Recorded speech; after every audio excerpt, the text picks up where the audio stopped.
Hey guys, so today I'm going to be talking about something very personal that happened to me, and I guess you could call this a conspiracy theory video. It has happened to me, and I believe it has happened to a lot of women, and it's time for us to start opening our eyes to the reality that's in front of us. A few months ago, this rare but common occurrence happened to me. I started dating a guy named Gerald. Things were getting pretty serious between Gerald and I. He would call me babe, baby, honey, sweetie, cutie. One time he even called me Jessica, which he told me was a new cute pet name that people were using. He would regularly send me dick pictures. I would take him out to dinner all the time, and one time he even bought me pizza. The last time that I had contact with Gerald was April 13th, 2016 at 5:30 a.m. when Gerald said, "Haha, nice, with 3 eyes, TTYL, period." This was the last time Gerald and I had any contact.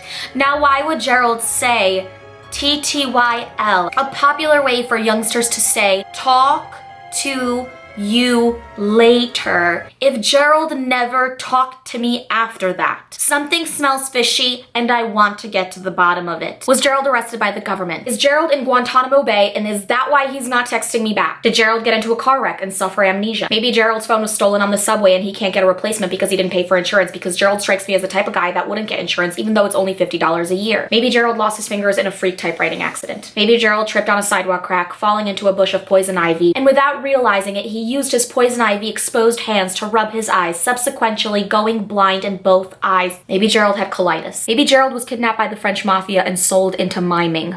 I mean, there is a chance that Gerald just stopped talking to me because he's not interested anymore, but I find that highly unlikely. The most convincing piece of evidence I have is right here. Gerald has been updating his Facebook status every single day since his disappearance. So it's finally time to accept what is really happening with Gerald. I need to stop making stupid and ridiculous excuses for the man. There's only one thing that could have happened to Gerald. Gerald is being mind controlled by the government to post Facebook statuses so there's no red flags. If you were talking to a man and everything seemed perfectly fine and then he all of a sudden stopped talking to you, it's time to start asking questions. It's time to rise against the system. It's time to rise against the brainwashed police. It's time to rise against the little green blood-sucking aliens who are feeding off of our missing men's brains. It's time for us to ask, where have they gone?